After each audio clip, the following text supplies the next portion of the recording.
Jadi siratal mustaqim bukan hanya agama. Siratal mustaqim, jalan yang lurus dalam pendidikan, jalan yang lurus dalam mencari jodoh, jalan yang lurus dalam mendapatkan yang terbaik dalam bisnis dan usaha, jalan yang lurus mendapatkan majlis ta'lim yang memberikan manfaat dalam kehidupan saya, yang merubahkan menjadi majlis dan belajaran saya semakin baik, saya semakin mendekatkan diri saya kepada Allah.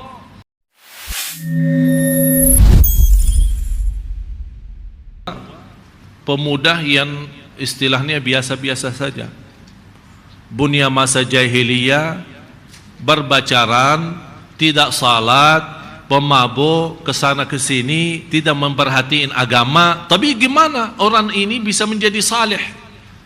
Dia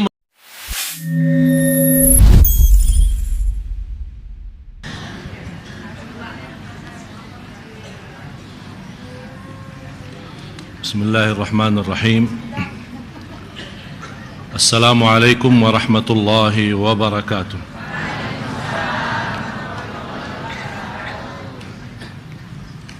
Alhamdulillahi rabbil alamin, wa ashhadu an la ilaha illallah wahdahu la sharika lahu waliyus salihin, wa ashhadu anna sayyidana wa nabiyyana Muhammadan abdullahi wa rasuluhu as-sadiqul amin. Allahumma salli wa sallim wa barik على سيدنا محمد وعلى آله وصحبه ومن تبعهم بإحسان إلى يوم الدين. سبحانك لا علم لنا إلا ما علمتنا إنك أنت العليم الحكيم.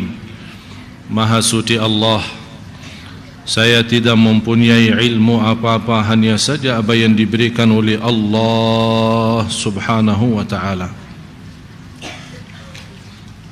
Semuanya atas taufik Allah.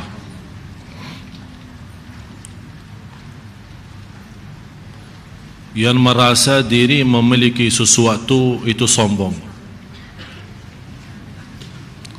Yang semestinya kita selalu merasa diri milik Allah, hamba Allah, tidak bisa apa-apa, tidak bisa kemana-mana dari Allah dan kembali kepada Allah. Itu hakikahnya la haula wala quwata illa billah. Ibadah pun tidak bisa sempurna kalau bukan taufik Allah. Sebagaimana bersabda Rasulullah sallallahu alaihi wasallam, innallaha idza ahabba 'abdan. Saya paling suka hadis ini. Kalau Allah mencintai seorang hamba, berarti kalau Allah tidak mencintai seorang hamba, tidak dapat taufik. Dan selalu saya sampaikan, Allah memberikan dunia belum tentu Allah cinta. Jadi jangan anda merasa kekayaan itu tanda Allah mencintai kita. Adanya dunia, kehilangan dunia, sehat maupun sakit, senang maupun susah, itu sama sekali tidak ada tanda Allah cinta atau murka. Tapi yang menjadi tanda Allah mencintai seorang hamba, lihat agamanya. Semangatnya ibadah, semangatnya salat malam, semangatnya belajar, semangatnya untuk betul-betul menjadi orang yang bertakwa, jauh dari perkataan-perkataan yang tidak benar. Kalau orang sengaja dan jelas mencaci makinya, sikapnya menghadapi dengan ikhlas dan sabar. Apalagi yang tidak jelas yang namanya isu dan fitnah, dia tidak sama sekali meresponi. Itulah tanda-tanda Allah mencintai orang itu. Innallaha idza ahabba 'abdan ista'malah. Kalau Allah mencintai seorang hamba, digunakan oleh Allah hamba itu. Digunakan apa? Dibukakan pintu taufik. Sahabat bertanya, ya Rasulullah, bagaimana maksudnya digunakan? Dijadikan apa?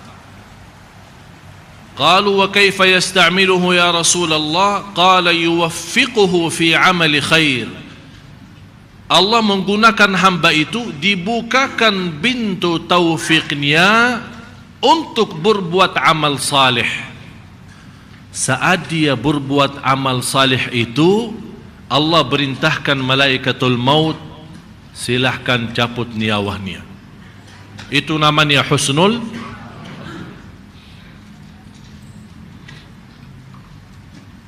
Karena untuk mengambil nyawa seorang, malaikatul maut pun tidak tahu. Dia menunggu perintah Allah. Allah tidak memberitahu malaikatul maut, hamba ini dicabut nyawanya saat dia lagi mabuk, atau saat dia lagi salat. Malaikatul maut tidak diberitahu hal itu. Yang dia diberitahu, dia menerima perintah, cabut nyawanya. Masalah keadaannya bukan urusan malaikatul maut.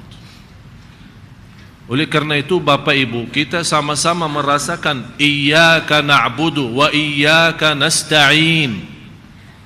Al-Imam Ibnul Qayyim rahimahullah, sebabnya firman ini iyyaka na'budu wa iyyaka nasta'in, dia membuat buku 4 jilid, satu buku lebih dari 300 halaman. Hanya gara-gara iyyaka na'budu wa iyyaka nasta'in. Jadi yang semestinya kita merasakan saat kita salat, kalau boleh stop. Apalagi lagi salat sunnah, lagi salat malam, begitu anda membaca iyyaka na'budu wa iyyaka nasta'in, stop dulu. Sambil anda merasa tersentuh hati, ini hati harus bergerak. Allah sudah menggambarkan kalau Quran turun di atas gunung, hancur. Mana yang lebih kuat dan kasar, gunung atau daging manusia, hati manusia? Jelas lebih kuat dan keras gunung. Tapi bisa gunung itu hancur karena Al-Quran. Hati kita masa tidak bisa rasa. Kalau bisa kencang, bukan hanya kalbu kita yang malah seluruh tubuh badan kita berkencang saat mendengar kalamullah. Jadi pas anda baca iyyaka na'budu, hanya kepada engkau ya Allah kami beribadah, ini murni ikhlas. Hanya kepada Allah kami beribadah, hanya kepada Allah kami memohon, hanya kepada Allah kami tawakal, hanya kepada Allah kami cinta, hanya kepada Allah kami memohon bertolong, hanya kepada Allah. Jadi semua hanya kepada Allah, tidak ada yang lain. Urusan dunia pun hanya kepada Allah. Ada masalah dalam rumah tangga kita, urusannya sama Allah. Apapun hanya kepada Allah. Jadi terwujud iyyaka na'budu dalam segala hal. Jangan anda memahami singkatnya ibadah adalah ibadah itu gerakan salat, baca Quran. Tidak. Dunia pun bisa jadi ibadah kalau kita berserah diri kepada Allah saat urusan dunia. Jadi tidak boleh kita merasa, oh saya pintar, saya cerdas, saya punya kelebihan, bisa menjadi orang kaya karena tenaga dan usaha. Tidak. Tapi karena taufik Allah. Ikhtiar saya pun, walaupun saya punya ikhtiar, tapi kita punya yakin, ikhtiar pun belum ada arti kalau belum ada izin Allah. Tapi tetap kita berikhtiar. Begitu kita merasa iyyaka na'budu wa iyyaka nasta'in, sudah merasa connect batin, sudah hatinya merasa hanya kepada engkau ya Allah kami beribadah. Tapi segala ibadah itu yang kami harapkan menjadi ibadah ikhlas, khusyuk, murni, diterima. Ya Allah, kami tidak sanggup menyempurnakan ibadah kecuali dengan wa iyyaka nasta'in. Wa iyyaka nasta'in maksudnya, dan hanya kepada engkau ya Allah kami memohon pertolongan. Pertolongan untuk apa? Untuk dunia, bertolongan untuk urusan anak, bertolongan untuk urusan usaha, urusan rumah, urusan bukan. Tapi wa iyyaka nasta'in, supaya ini wa iyyaka na'budu itu jadi sempurna. Supaya iyyaka na'budu jadi sempurna, ya Allah tolonglah kami. supaya ibadah ikhlas, dunia lancar, ibadah diterima sempurna, karena bukan bertolonanmu ya Allah, ibadah pun aja kacau. Ya mohon maaf, ibadah kita masih belum apa-apa.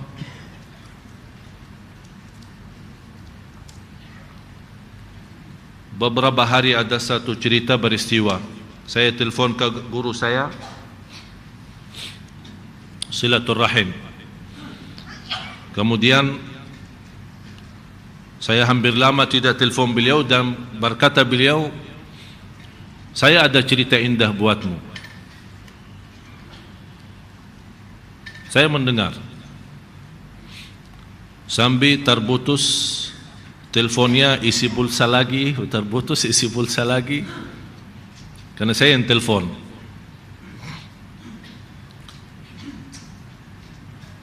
Beliau menceritakan dan menunjukkan apa yang saya sampaikan ini, iyyaka na'budu wa iyyaka nasta'in.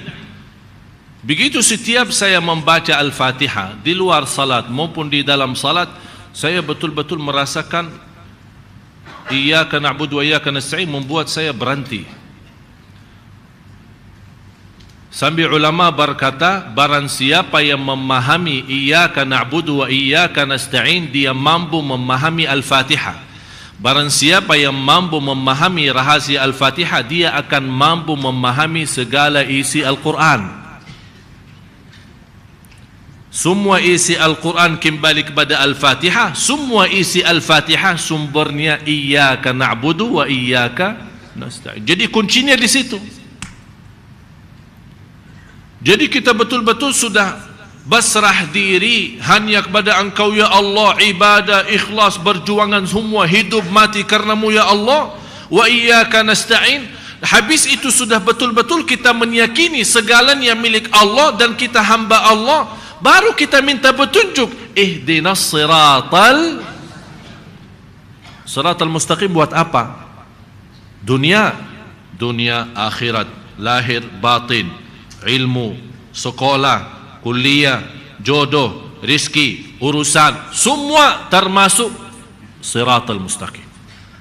Jadi siratal mustaqim bukan hanya agama. Siratal mustaqim, jalan yang lurus dalam pendidikan, jalan yang lurus dalam mencari jodoh, jalan yang lurus dalam mendapatkan yang terbaik dalam bisnis dan usaha, jalan yang lurus mendapatkan majlis ta'lim yang memberikan manfaat dalam kehidupan saya, yang merubahkan menjadi majlis dan belajaran saya semakin baik, saya semakin mendekatkan diri saya kepada Allah, bukan ilmu yang sia-sia. Itu yang perlu. Inilah ihdinas siratal mustaqim. Malah salah satu taufik Allah subhanahu wa ta'ala bagi kita semua, kalau Allah membukakan kita bisa menghadiri majlis ta'lim yang Allah rubahkan rasa hati kita menjadi lebih baik. Dengan keikhlasan kita berduduk di majlis ta'lim dan sama-sama belajar, disitulah Allah bukakan hati kita bersama. Yang berceramah Allah gerakkan lidahnya supaya bisa menyentuh hati yang mendengar. Karena orang yang berceramah tidak mampu menyentuh hati yang mendengar, tapi Allah yang mampu mengkontak batin supaya bisa apa yang disampaikan oleh penceramah bisa difahami, bisa dirasakan, bisa dihayati. Oleh karena itu begitu saya masuk majlis ta'lim, ya Allah, saya serahkan diri saya, lidah saya, hati saya, Engkau yang atur. Hati jamaah bukan milik saya, tapi milik Engkau ya Allah. Jadi tidak boleh kita merasa diri pintar. Oh, saya pintar ceramah bisa membuat jamaah nangis, itu sombong. Yang membuat kita bisa nangis Allah. Belum tentu orang berilmu seluas dunia, begitu dia naik mimbar belum tentu bisa pintar ceramah. Dan kita melihat sendiri ada orang yang martabatnya sudah profesor doktor, tapi ceramahnya membuat kita tidur. Mohon maaf ya, saya tidak sebut siapa-siapa, tapi belum tentu jabatan ilmu, belum tentu luasnya ilmu seorang, belum tentu bisa sampaikan sesuatu. Dan bisa jadi orang awam, tukang ojek, tukang bakso, atau orang di jalan barangkali tidak diperhatiin oleh orang, tidak dihargai oleh orang, tapi bisa dia menyampaikan satu kata menjadi bermanfaat sepanjang hidup kita. Jadi masalahnya bukan banyak ilmu atau sedikit, bukan tinggi jabatan atau rendah, bukan kaya atau miskin. Masalahnya satu karunia dan rahasia yang Allah anugerahkan di hati seorang saat dia berbicara. Berarti semua, saya, bapak, ibu, saya berbicara, Anda mendengar, kuncinya semua di tangan Allah. Kata guru saya, ketika dia keluar rumah, bertemu dengan dua orang pemuda. Nampaknya dua orang pemuda itu pemuda yang saleh. Dan mereka menceritakan kepada guru saya, wahai guru, kami punya cerita bagaimana kami alhamdulillah bisa menjadi pemuda yang saleh. Dua kawan, teman kuliah. Ternyata cerita mereka ini berdua pemuda yang istilahnya biasa-biasa saja. Bunya masa jahiliyah, berpacaran, tidak salat, pemabuk, kesana kesini, tidak memperhatiin agama. Tapi gimana orang ini bisa menjadi saleh?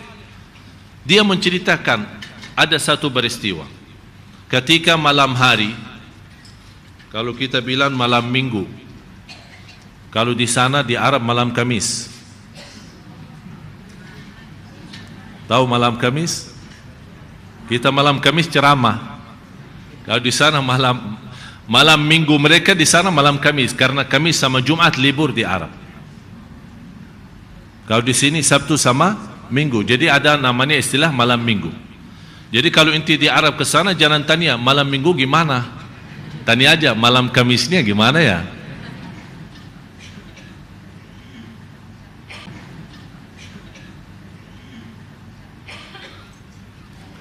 Jadi mereka ketika habis berhiburan, bersenang-senang bersama temannya, masing-masing sama bacarannya, mendekati subuh pulang, pisah. Dalam perjalanan dua anak muda ini, karena mereka sebagai anak kuliah tinggal sama, mereka berdua pulang. Dalam perjalanan melihat sebuah mobil. Di dalam mobil itu ada seorang ibu sudah tua. Mobil itu parkirannya di sebelah rumah sakit.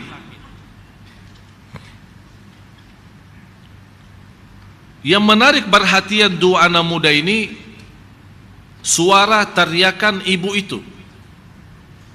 Mereka datang ke mobil, tidak ada orang.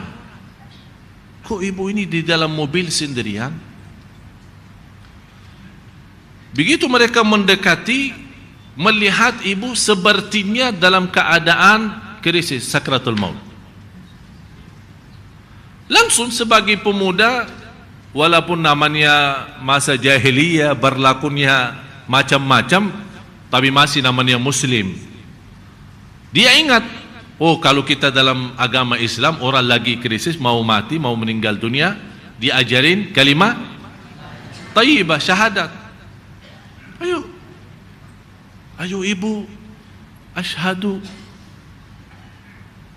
Ibu itu ikut, asyhadu alla ilaha illallah sampai dia menaikkan jarinya. Wa asyhadu anna muhammadan rasulullah. Habis kalimat syahadat, meninggal dunia. Tiba-tiba datang anaknya dari ruang rumah sakit, melihat ibunya meninggal, nangis. Ternyata anak itu baru saja mengeluarkan ibunya, karena dari sisi medis dokter sudah angkat tangan, rencana mau antar ke rumah, mau rawat di rumah. Begitu melihat ibunya meninggal dunia, nangis dan dia berteriak, ibu. Niat baik dua pemuda ini mereka menyampaikan, jangan nangis dong, jangan sedih. Ibumu alhamdulillah husnul khatimah, baru saja mengucapkan kalimat syahadat, malah tambah marah dan nangis. Kalian berbuat apa? Kamu belum tahu ibu saya siapa? Ibu saya orang Katolik.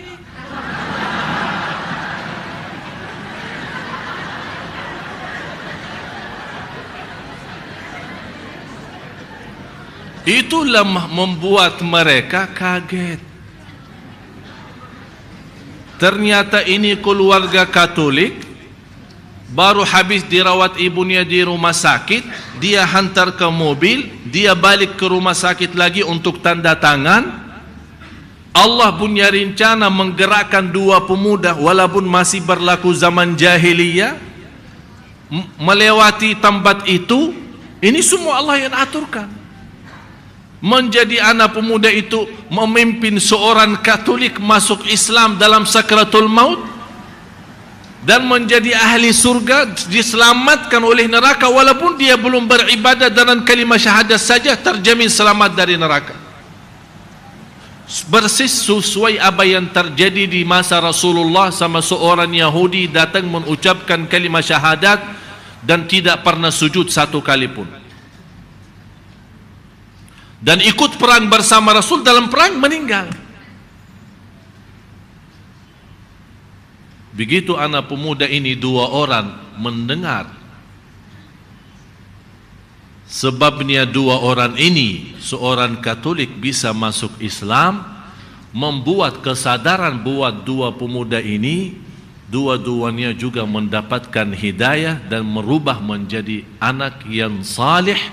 Dan sekarang dua ini menjadi dua imam terkenal di Arab. Itu rencana siapa? Memberikan tanda apa? Allah sayang enggak?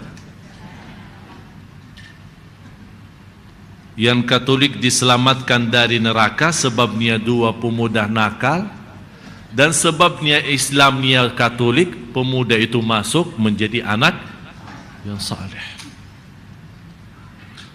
Prosesnya hanya dalam waktu tidak sampai barangkali 1 menit atau 2 menit, tapi Allah merubahkan keselamatan 3 orang. Begitu dahsyatnya Allah. Supaya kita yakini, iyyaka na'budu wa iyyaka nasta'in. Pertolongan Allah, pertolongan Allah. Itulah salah satu pertolongan Allah yang kita minta maupun tidak pernah minta. Kira-kira seorang ibu itu pernah berdoa, ya Allah kasih saya hidayah kepada Islam? Atau ya Allah kalau saya mau krisis pas lagi di dalam mobil atau habis keluar dari rumah sakit, tolong bertemukan dengan orang Islam supaya mengajak saya masuk Islam. Tidak pernah terbayang peristiwa ini. Tapi begitu dahsyatnya Allah Subhanahu wa ta'ala. Ini yang membuat kita Bapak Ibu sadari, Allah Maha baik, Allah Maha kasih sayang. Percaya aturan Allah yang terbaik, sistem Allah yang terbaik. Qulna ihbitu minha jami'a fa imma ya'tiyannakum minni huda. Waktu Allah menurunkan Nabi Adam alaihissalam serta istrinya semuanya keluar dari surga, dan Allah mengingatkan kembali ke bumi melihat peristiwa yang begitu penuh dengan ujian dan cobaan, dan ingat satu hal, akan datang kepada kalian petunjukku, fa imma ya'tiyannakum minni huda, akan datang kepada kalian petunjukku, faman tabi'a hudaya, barang siapa yang mengikuti petunjukku, fala khaufun alaihim wala hum yahzanun.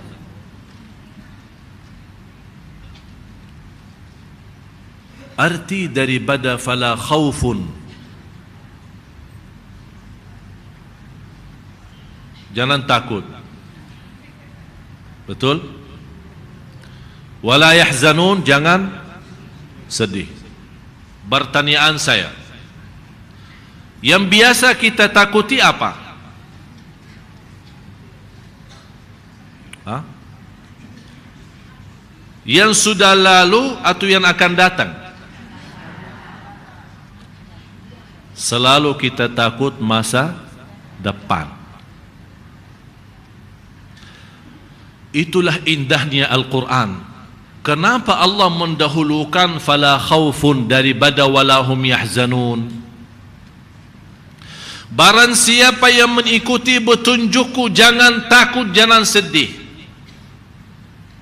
Selama anda mengikuti petunjukku, berarti akan menuju kepada akhirat. Yang biasa membuat manusia takut akhirat apa? Takut dihukum Allah, takut disiksa di neraka, takut dihisab dan hisab yang susah.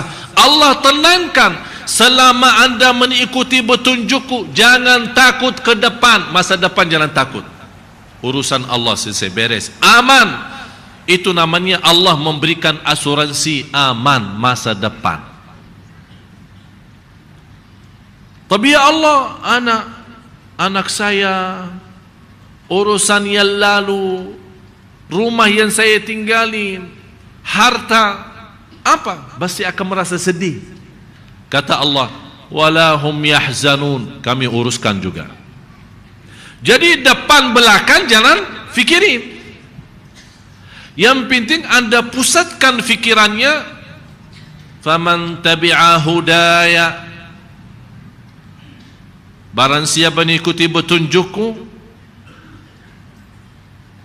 tidak akan takut masa depan dan tidak akan sedih masa yang sudah lalu. Di surat Taha, faman ittaba'a hudaya fala yadhillu wala yashqa.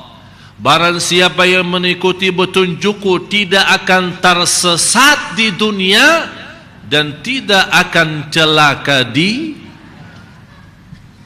Jadi satu ayat menamankan urusan akhirat kan? Fala khaufun, ini urusan akhirat, urusan depan. Di ayat ini surat Taha, Allah menamankan soal urusan dunia. Jadi dalam bahasa lain, kalau yang masih mengutamakan dunia, Allah sudah amankan fala yadhillu wala yashqa. Yang masih mengutamakan akhirat, Allah juga di ayat yang lain menamankan fala khaufun alaihim wala hum yahzanun.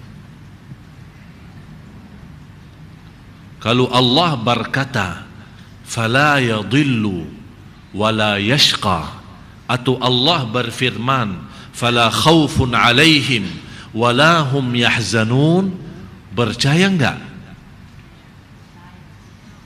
Percaya enggak Bapak Ibu? Kok kebenarannya Quran ini ya?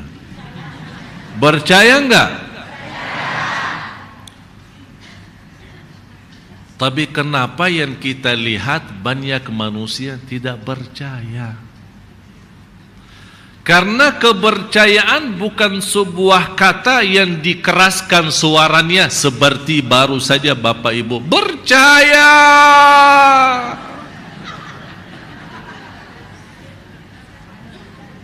Kepercayaan itu ada bukti. Buktinya apa? Faman tabi'a hudaya. Barang siapa yang mengikuti petunjukku. Jadi tanda besar kepercayaan kita tidak perlu teriak, tapi wujudkan dalam kehidupannya anda betul-betul percaya. Ada seorang datang kepada ulama melaporkan dan menadu kenaikan harga barang. Ini semacam bermasalah di Indonesia. Naik minyak, naik beras, naik sampai biaya tol naik juga. Bajaknya naik, ini naik. Yang saya heran, selama saya di Indonesia belum pernah mendengar iman yang naik. Kapan iman naik?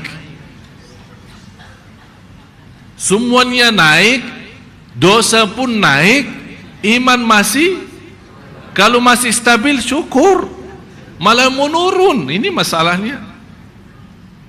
Jadi ada orang datang kepada seorang ulama, dia menadu bermasalah, naik semua barang, harga roti naik, harga ini naik.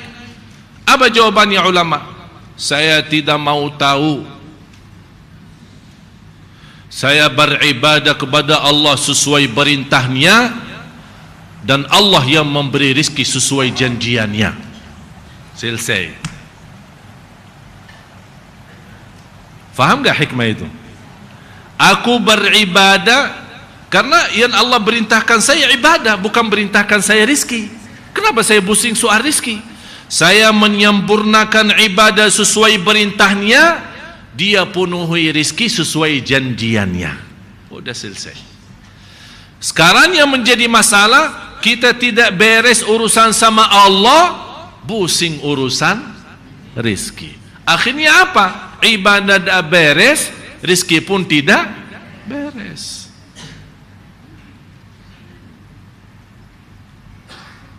Malah sekarang kita mendengar semua amalan kita, semua harapan kita hanya dunia saja. Orang SMS, Twitter, BB, telepon.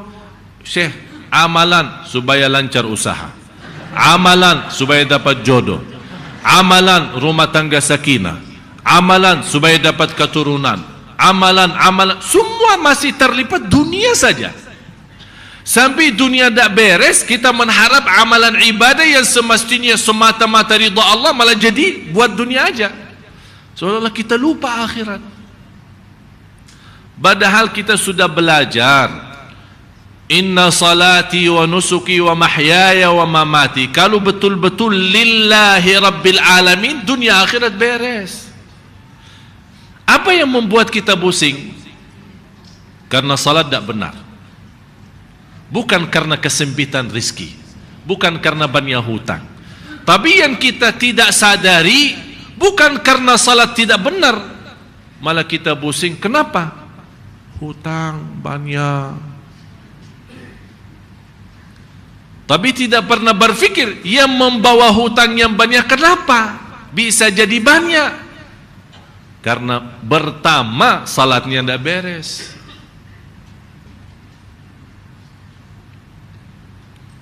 Bapak ibu jamaah sekalian, dosa itu salah satu penyakit yang sangat cepat menghancurkan iman dan berkah rizki. Semua bapak ibu berdoa minta rizki, harus percaya dan wajib percaya bagi Allah sangat mudah membagi rizki untuk kita semua. Tidak sulit. Tidak sulit. Tapi kenapa kita berdoa merasa tidak diijabah oleh Allah?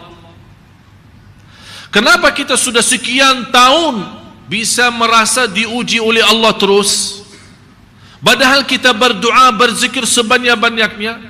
Karena bermasalahnya yang membuat telat diijabah dan dikabul oleh Allah, berdoa, jalan dosa pun masih jalan. Ini yang membuat proses tunda ijabah doa, tunda kemudahan, tunda keinginan. Bukan tidak diterima, sudah diterima, tapi proses lama. Kenapa membuat dia proses lama? Dosa dan maksiat. Dosa mata, dosa lidah, dosa telinga, dosa tangan, dosa perbuatan kaki, dosa sembunyi, dosa terangkan, dosa besar, dosa kecil, semua terhitung dosa. Ketinggalan salat berjamaah dosa, ketinggalan takbirah pertama yang menjadi kemuliaan bagi orang salih yang sudah dijaminkan oleh Rasulullah SAW, selamat dari neraka, yang bisa menjaga takbirah pertama sama imam selama 200 kali salat 40 hari. 40 hari, bukan 40 salat, 40 hari. Man shalla jama'atan la tafutuhu takbiratul ihrami 40 yawman kutibat lahu bara'atan. Barang siapa yang salat berjamaah tidak sampai terlepas dari takbirah pertama sama imam selama 40 hari, dapat 2 kebebasan. Bebas dari kemunafikan, yang kedua bebas dari neraka. Bahagia seorang bapa dan ibu yang sepanjang tahunnya, sepanjang umurnya dia mampu menjaga takbirah pertama sama imam. Luar biasa. Saya punya guru yang pernah saya ceritakan, meninggal di Masjid Nabawi pas dia takbirah ihram sama imam Allahu Akbar, meninggal dunia. Kenapa dia meninggal dunia pas takbiratul ihram? Karena selama 40 tahun tidak pernah lewat takbirah ihram. Kita berapa kali mas udah tahu sisanya. Saya aja tadi masbuk, sebabnya macet, melayani tamu di rumah, masbuk. Kami belum punya kemampuan begitu mendengar Allahu Akbar, angkat semua, tidak ada urusan. Belum kita mampu. Kalau lagi rapat, ya sebentar, masih belum ikamat. Kalau ada lagi makan, ya habisi makanan dulu. Katanya kalau makan sama salat duluan makanan. Masya Allah, dari situ bunya ilmu. Hal ini dia Masya Allah ulama besar. Kalau dalam hal ini aja, datangnya makan sama salat, katanya dalam fikih, kalau makan sama salat, makan dulu baru salat. Masya Allah ulama besar. Dalam hal ini aja dia faham. Azannya jalan kemana-mana, sesaat lagi kita.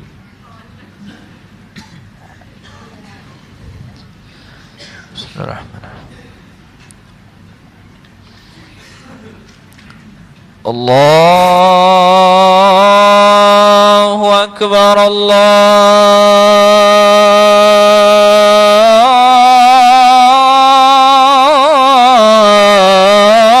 Akbar, Allahu Akbar, Allahu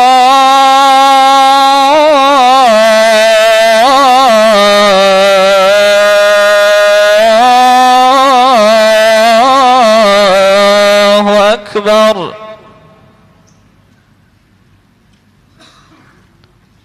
Asyhadu an la ilaha illallah.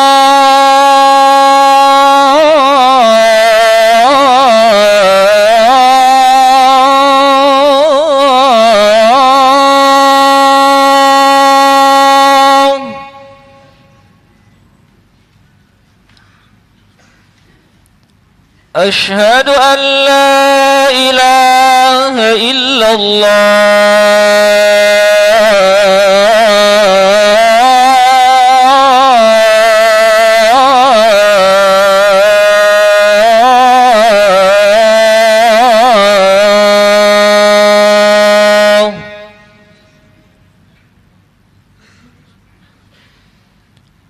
Asyhadu anna Muhammadar Rasulullah.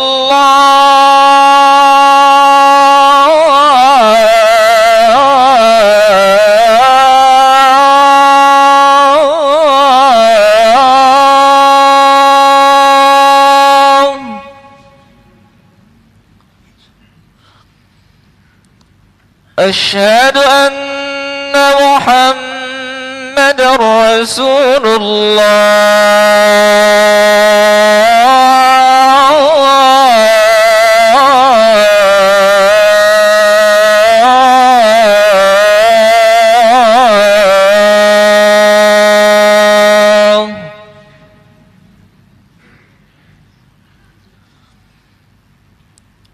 حي على الصلاة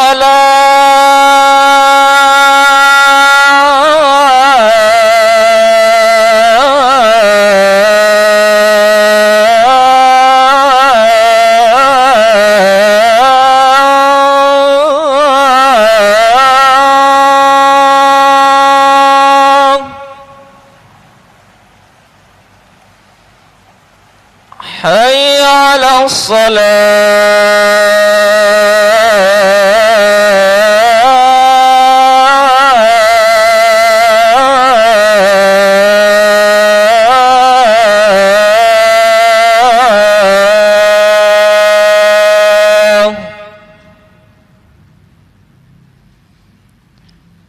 حي على الفلاح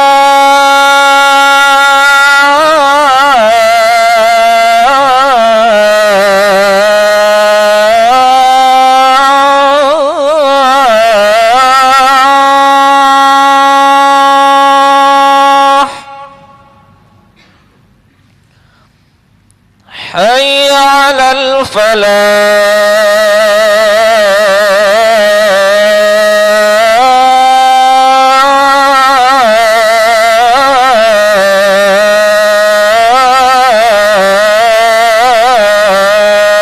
الفلاح الله أكبر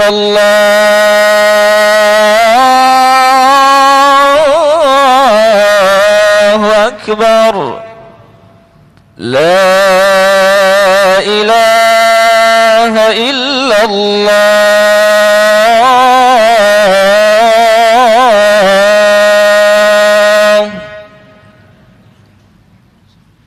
اللهم رب هذه الدعوة التامة والصلاة القائمة آتي سيدنا محمدا الوسيلة والفضيلة والشرف والدرجة العالية الرفيعة وابعث المقام محمودا الذي وعدته إنك لا تخلف الميعاد.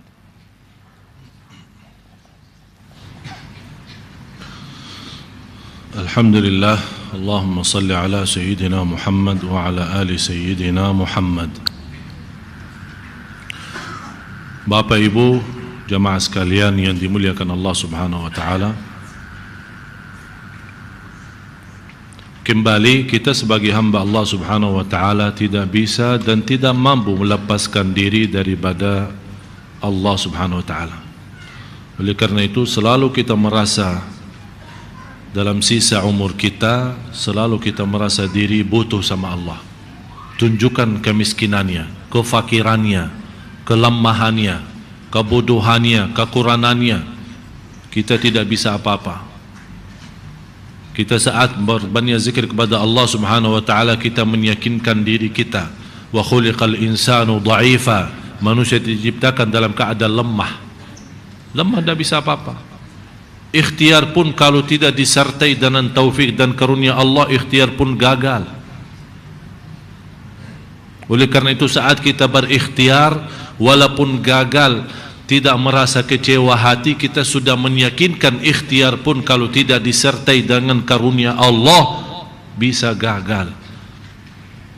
Berarti kalau kita merasa gagal karena belum dikarunia Allah, bukan berarti kita putus asa tidak boleh berikhtiar. Silahkan berikhtiar lagi, 2 kali, 3 kali dan seterusnya. Malah justru berbanyak ikhtiar menunjukkan kita masih yakin dan percaya, hanya menunggu saatnya kapan tiba karunia Allah untuk kita. Dan begitu seorang hamba selalu meyakini, karena kita milik Allah, lahir batin segala urusan kita hanya Allah yang atur.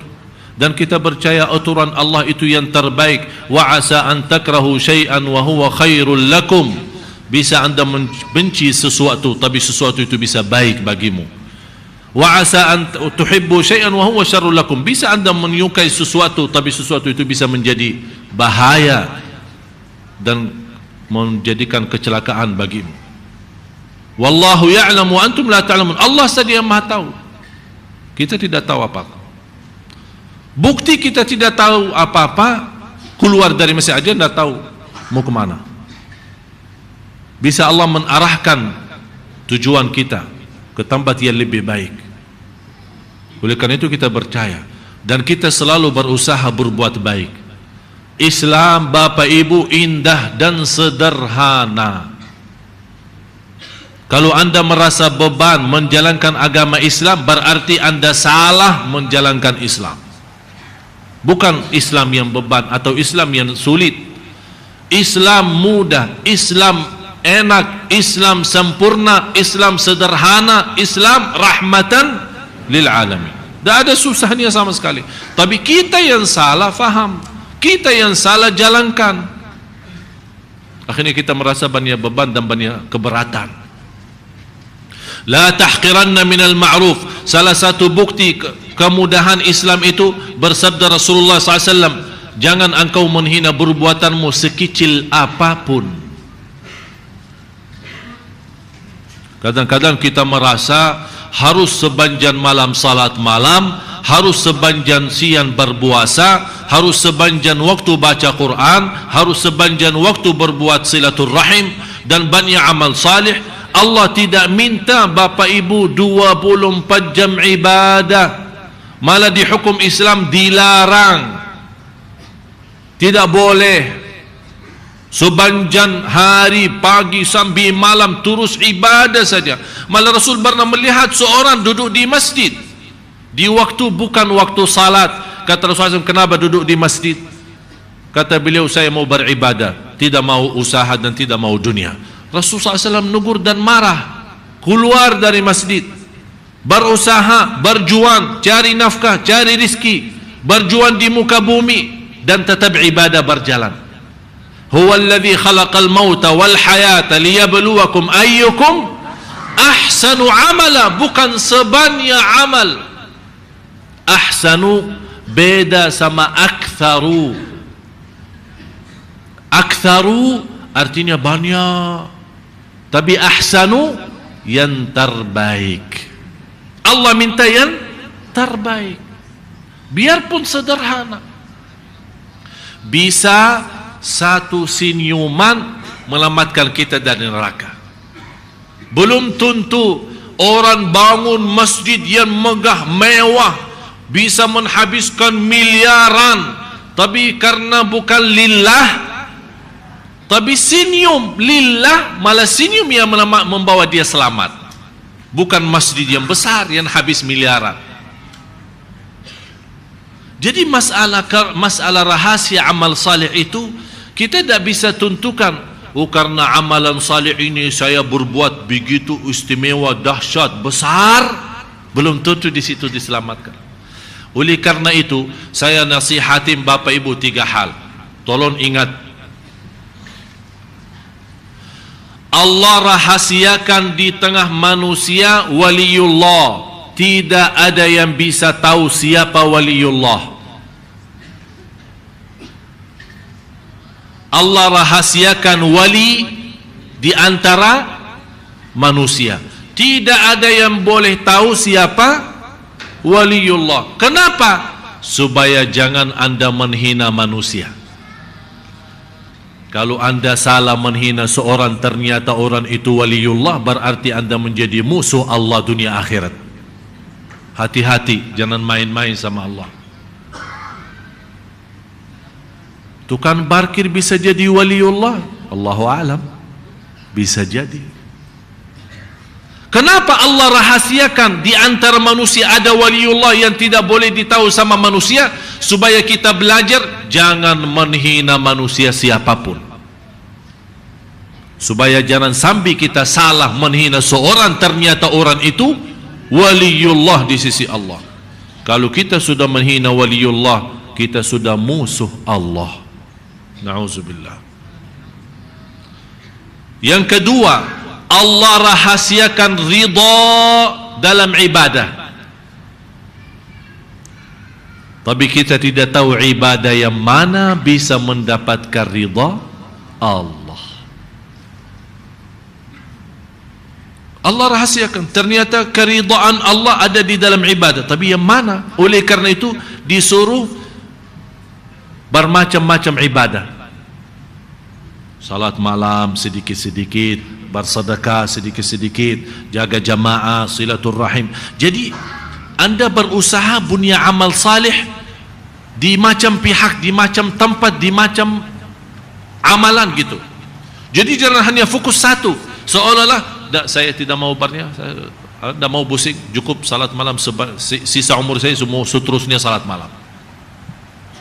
Ternyata perhatian kita kepada pembantu yang ada di rumah kita lebih mulia daripada salat malam sendiri. Oleh karena itu, Anda usahakan jadi sederhana.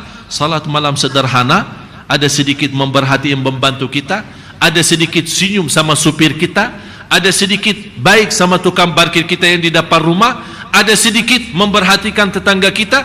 Jadi setiap berbuat baik kita punya sebagian, biarpun kecil, biarpun sederhana. Kenapa?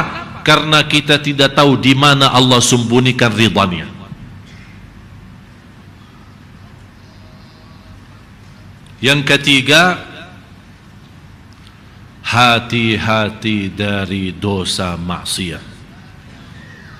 Karena kita belum tahu di mana Allah sembunyikan kemurkaannya di dalam dosa itu. Bisa sebabnya satu dosa Allah murka kita dunia akhirat. Hati-hati. Oleh karena itu, yang merasa diri berbuat dosa segera berbanyak istighfar. Jangan sampai kita kena murka Allah. Kalau sudah kena murka Allah, na'udzubillah, celaka dunia akhirat. Tidak ada yang bisa menolong kita, tidak ada yang bisa kasih sayang kita, tidak ada yang bisa memberi bantuan untuk kita, tidak ada yang bisa memberikan tanda kehormatan atau kemuliaan untuk kita kalau Allah sudah murka. Mudah-mudahan kita diselamatkan oleh Allah dari kemurkaannya. Kita sebagai manusia memang tidak terlepas dari dosa, tapi jangan sampai kita berbuat dosa itu sampai kita merasa suka. Kenapa tidak mau tinggalin dosa itu? Karena sudah suka. Kalau na'udzubillah sudah sampai segitu, itu tanda Allah sudah murka orang itu. Oleh karena itu Bapak Ibu berbanyak istighfar. Karena dua hal yang menjaminkan umat ini tidak tersiksa. Umat ini tidak dihukum sebagaimana umat yang terdahulu. Umat Nabi Nuh, karena kekafirannya Allah menghukumkan mereka tenggelam, banjir besar, mati. Ada sekarang Bapak Ibu keturunan Nabi Nuh? Coba tanya nenekmu. Ada kakek saya Nabi Nuh? Tidak ada yang tersisa.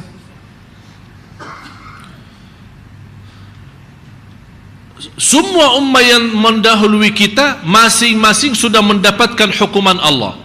Umat Nabi Muhammad Allah memberikan umur sampai hari kiamat, tidak boleh dihukum. Walaupun perbuatannya, dosa maksiatnya dan kekafirannya lebih parah daripada umat yang terdahulu. Kenapa tapi Allah tidak menjalankan keadilannya yang sesuai bagi umat yang terdahulu menjadi sebagaimana umat ini? Karena berkah doa Nabi Muhammad. Ya Allah, jangan menhanuskan dan menghabiskan, membinasakan umatku walaupun perbuatannya separah apapun. Dan Allah berfirman, wa ma kana Allahu mu'adzibahum di surat At-Taubah, wa ma kana Allahu mu'adzibahum wa anta fihim. Allah tidak akan menghukumkan umatmu selama anda masih ada. Berarti salah satu yang melindungi umat ini dari siksa, yang dimaksud siksa bukan sebagian, bisa sebagian karena musibah, sebagian karena azab, sebagaimana kita melihat mendengar berita-berita. Yang dimaksud di sini siksa umum yang menghanuskan dan membinasakan umat ini, tidak ada yang tersisa. Itu Rasul sudah berdoa. Allah sudah menjaminkan, selama engkau wahai Nabi Muhammad ada di tengah umat Islam, aku janji tidak akan menyiksakan mereka sampai binasa. Tapi Nabi Muhammad sudah tidak ada, sudah meninggal. Apakah ada jalan lain ya Allah supaya kita masih dalam lindungan-Mu ya Allah dari hukum binasa? Ada di lanjutan ayat itu. Wa ma kana Allahu mu'adzibahum wa hum yastaghfirun.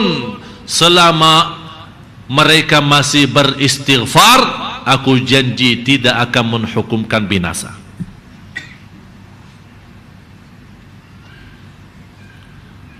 Malah pernah iblis berjanji sama Allah. Iblis yang namanya iblis tapi masih bersumpah dengan nama Allah. Qala fa bi'izzatika, dengan kemuliaan dan keagunganmu. Ini sumbahan siapa? Iblis. Berarti iblis tahu Allah Tuhan yang hak, yang benar. Demi keagunganmu, kemuliaanmu ya Allah, aku akan menggoda manusia sampai semua masuk neraka bersamaku. Kira-kira apa jawaban Allah? Allah tidak menjawab, barang siapa yang mengikutimu saya akan hukumkan masuk neraka. Tapi Allah menjawab yang menunjukkan sepenuhnya kasih sayangnya Allah. Silahkan iblis goda siapa-siapa, saya tetap akan mengampuni hambaku selama hambaku beristighfar. Allahu Akbar. Di situ iblis marah kalau ada seorang hamba yang selalu beristighfar. Karena dia berjanji, Allah juga berjanji. Goda manusia masuk neraka bersamaku, aku akan selamatkan selama mereka beristighfar. Oleh karena itu, istighfar termasuk salah satu karunia Allah yang diberikan kepada kita, yang menyelamatkan kita dari siksa dan hukuman Allah.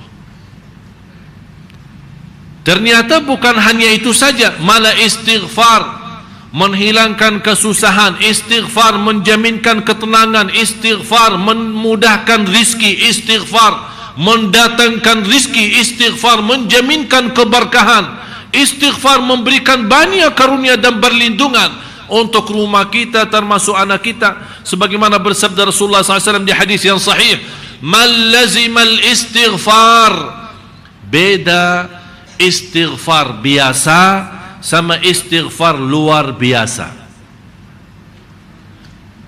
Bedanya apa?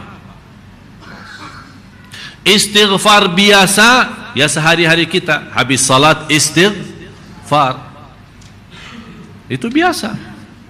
Kalau kita mengingat ada orang membuat apa namanya, membuat kita kaget atau astagfirullahalazim, kan ini kan biasa. Tapi yang luar biasa, lidah kita tidak pernah berhenti kecuali menyebut istighfar. Itu yang disebut oleh Rasulullah man lazima. Maksudnya lazima apa? Yang mulazamah. Faham mulazamah?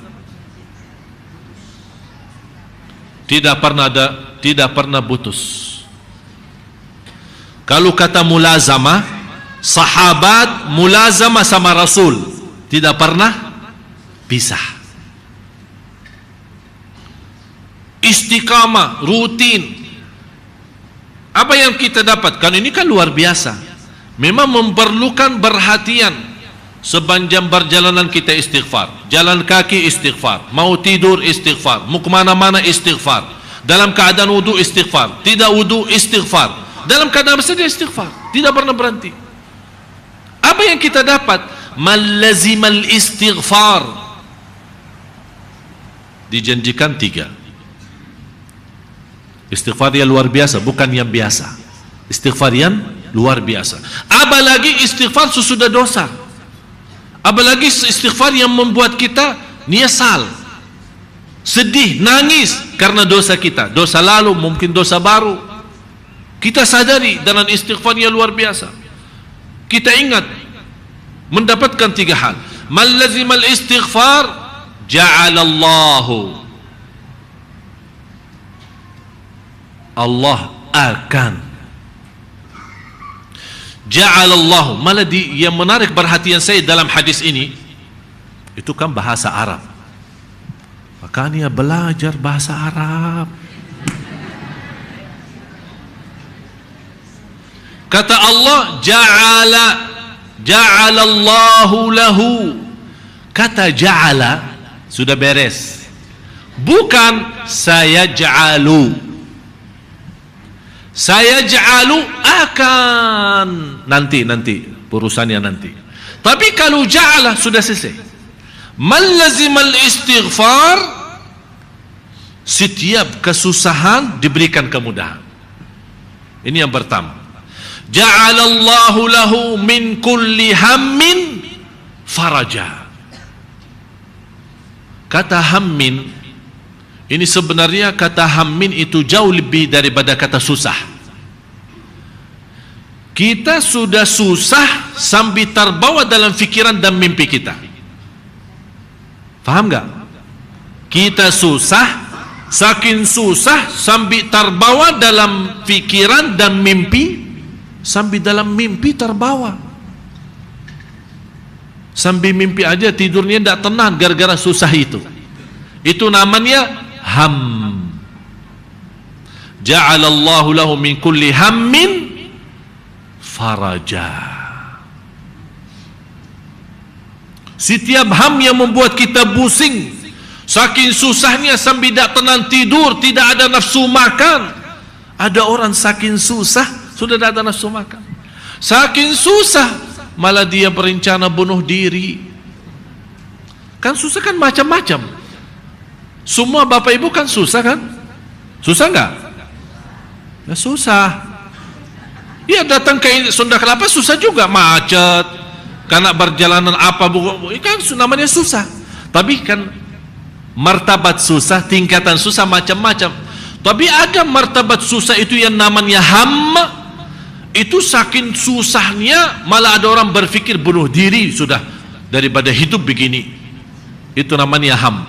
Kata Rasulullah, dengan mulazamah rutin berpanjang waktu istighfar itu terjamin ham itu hilang. Allah kasih jalan keluar. Yang kedua, wa min kulli dhiqin makhraja. Setiap jalan sempit Allah luaskan jalan keluar. Dhiq artinya kesempitan. Sempitan dalam hati, sempitan dalam batin kita. Malah kadang-kadang saking sempit itu, ya Allah, kita melihat mukanya aja sudah seram.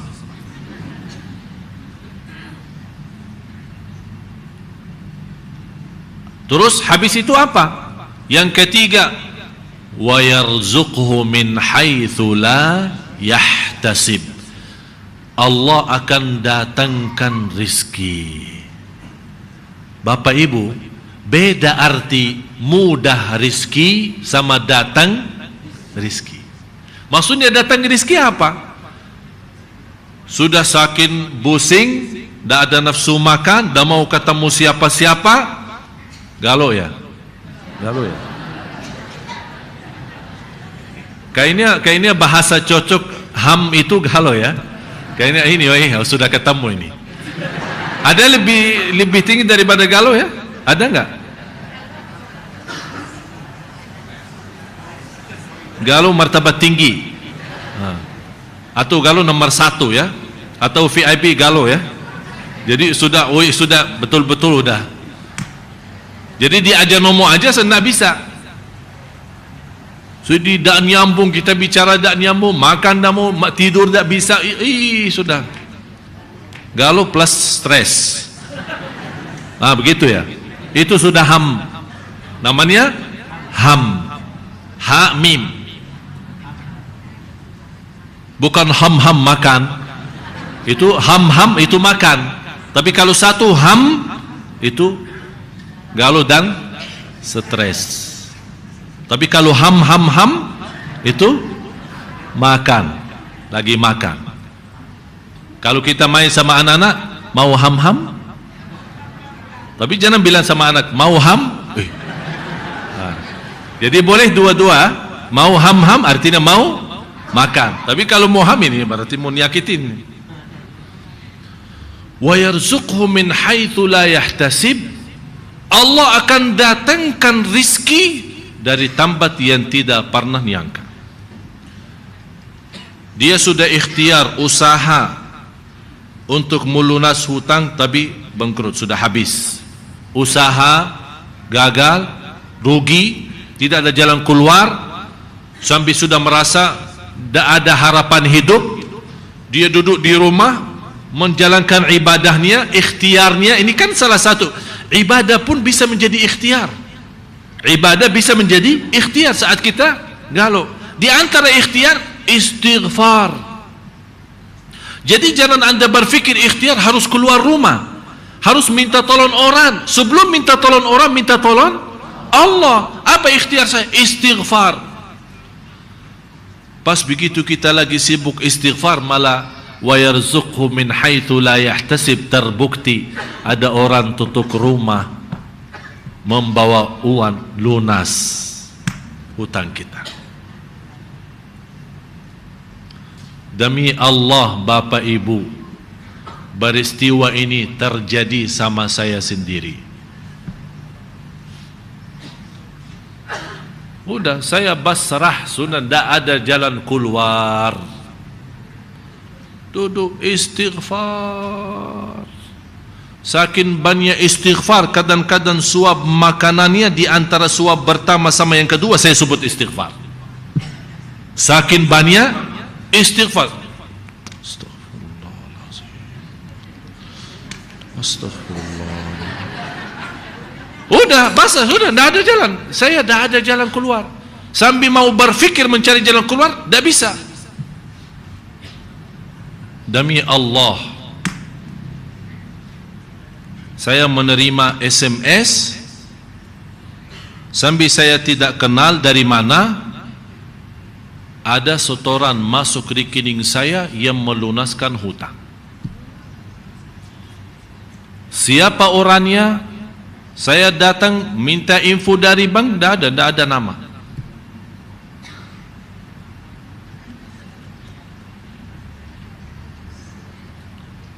Memang Allah punya macam cara, bukan satu, bermacam cara.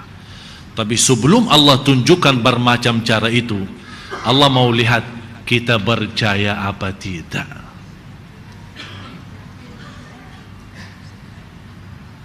Kalau tidak yakin, tidak bisa percaya, Bu.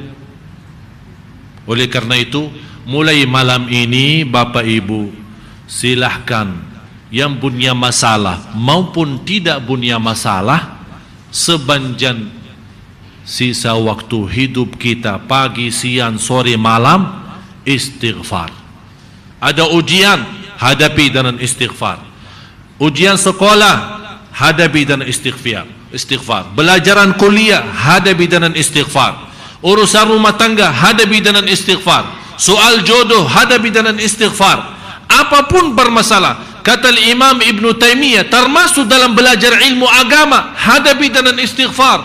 Kata Imam Ibn Taymiyah rahimahullah, saya saat mencari satu soalan fikih sambil berhari-hari belum saya bisa tahu jawabannya, saya membuka kuncinya dengan 1000 kali istighfar, Allah hantarkan jawaban masalah itu. Jadi ternyata istighfar bukan hanya urusan dunia, termasuk untuk belajar agama.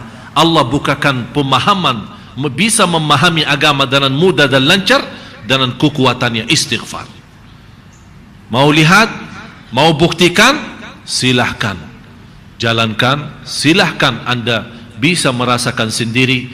Kalau anda betul-betul mengikuti sesuai kata Rasul, man lazimal istighfar, yang seterus-terusnya dia beristighfar, insya-Allah ketemu Rabu yang akan datang, anda akan memiliki perasaan yang sangat lebih baik daripada minggu ini. Dan alhamdulillah, kemudahan, kenikmatan istighfar, Allah memberikan karunia dalam doa bapa ibu semua. InsyaAllah hari Rabu ke depan terbitan pertama majalah kami, yang insyaAllah isinya banyak hal yang bisa menjadi pelajaran bagi bapa ibu. Jadi insyaAllah hari Rabu yang akan datang, mudah-mudahan kita semua dalam keadaan sihat walafiat. InsyaAllah kita akan membawa majalah pertama. Yang berkenan mendapatkan majalah itu insyaAllah hari Rabu. Semua kumpulan ilmu, amalan, rahasia, belajaran insyaAllah dalam singkat, insyaAllah majalah itu bisa membantu anda semua. Mudah-mudahan bisa menjadi bermanfaat, berguna bagi kita semua. Dan semua gerakan, bantuan, infak, sedekah dari bapa ibu, alhamdulillah ini semua menjadi berkah. Dan saya yakin apapun yang kami dapat karena ikhlas daripada bapa ibu, alhamdulillah itulah yang Allah memberkahi proses. Dan insyaAllah saya khususkan untuk kuliah duha besok, karena kita di bulan Rajab mau menuju ke bulan Sya'ban. InsyaAllah saya akan khususkan membawakan cerita indah tentang Isra Mi'raj dan pentingnya salat. Kalau mau tahu Isra Mi'raj yang sebenarnya, apa yang terjadi, apa peristiwa, apa hikmah daripada Isra Mi'raj yang menjadi pelajaran bagi kita, dan bagaimana pentingnya salat dalam cerita Isra Mi'raj. Ini insyaAllah menjadi tema saya di hari Ahad tanggal 2 Juni, dan insyaAllah tanggal 7 Juli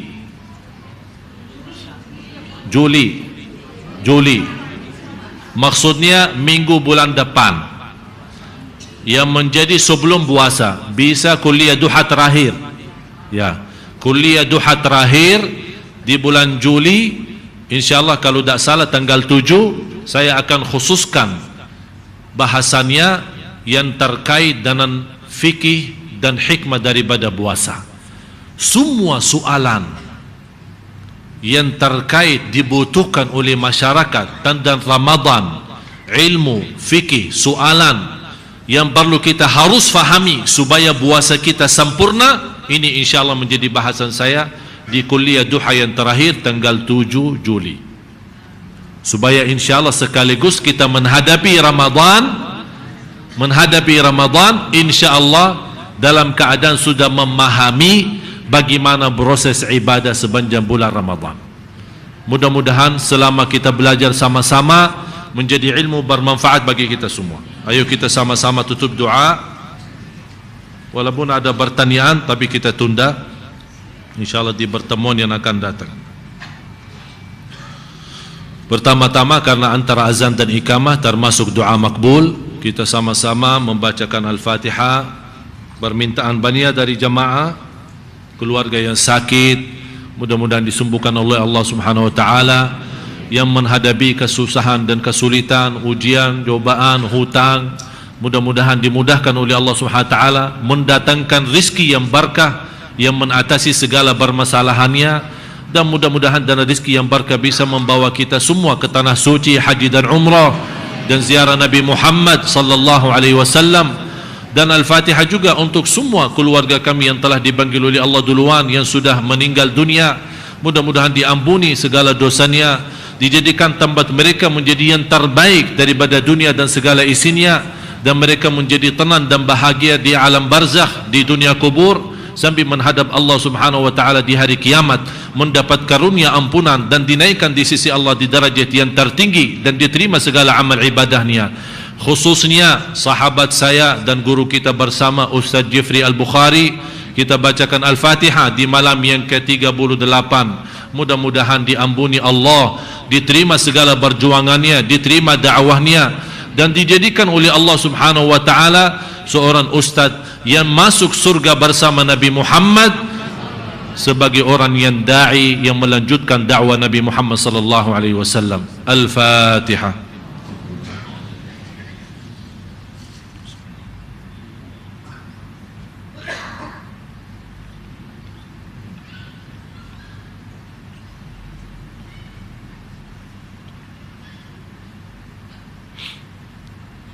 آمين آمين. بسم الله الرحمن الرحيم. الحمد لله رب العالمين حمد الشاكرين حمد الناعمين. اللهم صل على سيدنا محمد وعلى آل سيدنا محمد. يا الله إياك نعبد وإياك نستعين. hanya kepada Engkau ya Allah kami beribadah, hanya kepada Engkau ya Allah kami memohon pertolongan. Ya Allah, berilah kepada kami petunjuk kepada jalan yang lurus. Ihdinas siratal mustaqim. Hidupkanlah kami dalam keadaan iman, wafatkanlah kami dalam keadaan Islam, akhiri hayat kami dengan husnul khatimah. Ya Allah, dengan berkah majlis kami di malam ini, dengan berkah ilmu yang kami belajari, dengan berkah istighfar, rahasia istighfar, rahasia ridhamu ya Allah, aku mohon dengan namamu yang agung dan mulia untuk semua bapa ibu serta keluarganya malam ini semuanya mendapatkan ridhamu ya Allah. Aku mohon untuk semua jemaah yang hadir pulang malam ini ke rumahnya masing-masing sudah diampuni segala dosanya ya Allah. Dosa yang selama ini mengkotori hati kami,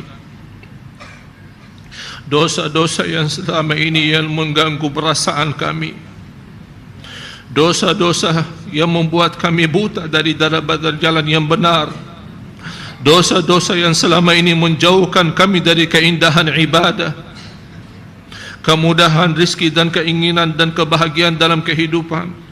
Ya Allah, ampuni segala dosa kami, dosa besar maupun kecil, dosa yang terang-terangan maupun sembunyi ya Arhamar Rahimin.